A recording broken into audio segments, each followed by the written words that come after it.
Bismillahirrahmanirrahim. Assalamualaikum warahmatullahi wabarakatuh.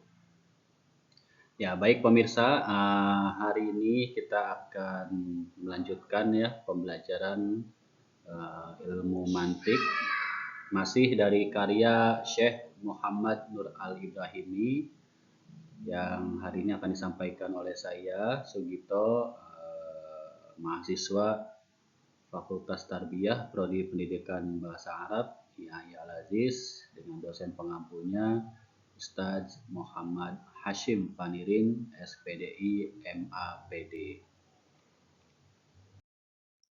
Ya, baik pemirsa, dalil burhani ini adalah suatu dalil yang kebenarannya ini tidak ada celah keraguan di dalamnya.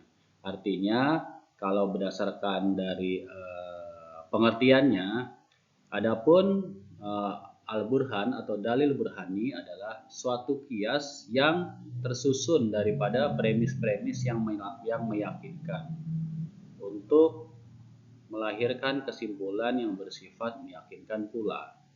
Nah, maka di sini dalil burhani bisa kita pahami adalah sebagai dalil yang premisnya ini sifatnya sangat meyakinkan sekali. Contohnya apa? 4 itu genap.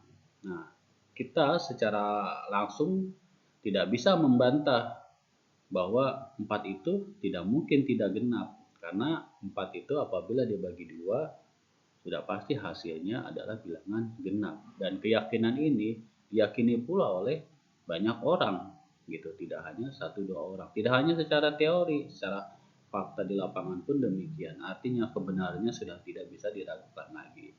Nah, yang kedua contohnya adalah 5 itu ganjil. Nah, 5 itu ganjil sama dengan 4 itu genap. Keyakinannya tidak terbantahkan. Seperti itu. Jadi semua orang, bahkan berbagai macam teori, pasti akan mengatakan bahwa 5 itu adalah ganjil. Nah, ini yang disebut dengan dalil burhani atau dalil yang sangat meyakinkan dan tidak ada celah keraguan di dalamnya. Nah, adapun proposisi yang meyakinkan tersebut ini dibagi atas 2 bagian. Nah, yang pertama adalah nadhoriyah yang artinya bersifat spekulatif ya. Nah, artinya kebenarannya ini masih membutuhkan penalaran.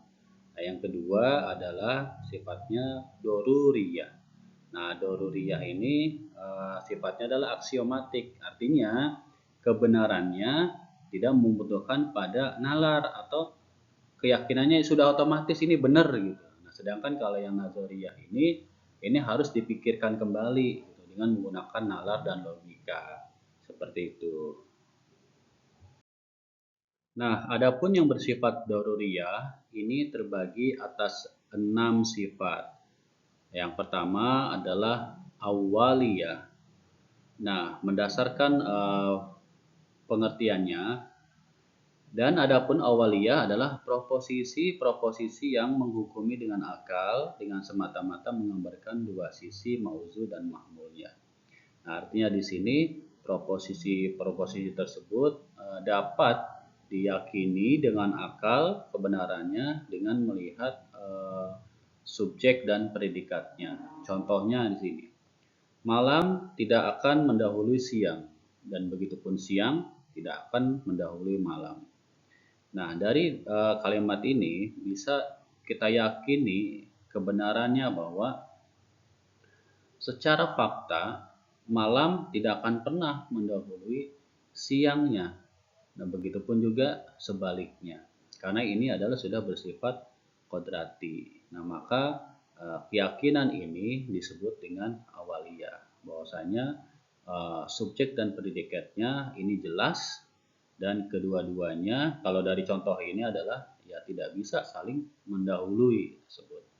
Jadi ini sudah bisa diyakini dengan akal dan tidak terbantahkan. Nah, yang kedua adalah musyahadah.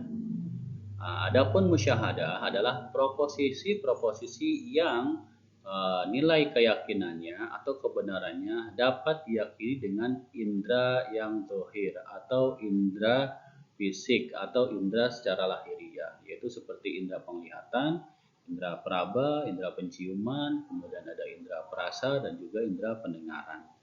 Nah, di sini contohnya adalah air pada dasarnya mengalir ke arah yang lebih rendah. Nah, secara fakta kita bisa menyaksikan dengan sendirinya bahwa air memang mengarah dari tempat yang tinggi menuju tempat yang rendah.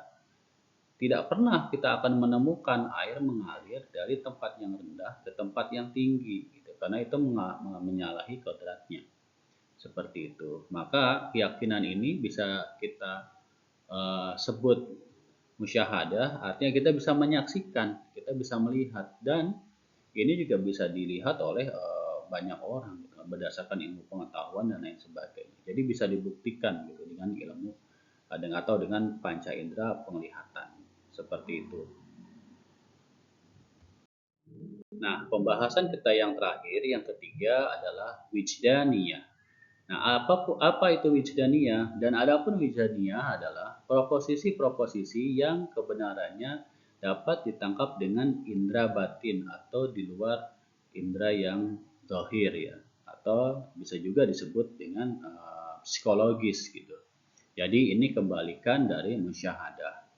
Yang mana tadi musyahadah adalah dengan indera penglihatan, pendengaran, peraba, perasa, dan lain sebagainya. Kemudian yang wijdaniyah ini adalah dengan indera batin atau ya psikologis atau secara intuisi.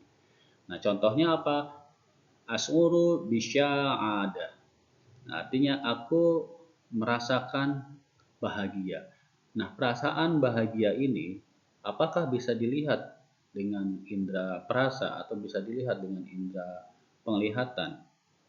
Tidak bisa. Ini bisa dirasakan melalui indera batin, rasa-rasa yang ada yang dialami oleh seseorang. Bisa saja seseorang itu menampilkan mimik muka bahagia, tapi perasaan hatinya bisa jadi sedang sedih. Ada juga mungkin orang yang mengungkapkan mimik wajah atau gelagat yang sedih, padahal dia sedang menutupi kebahagiaannya agar kebahagiaannya tidak menyinggung perasaan orang lain.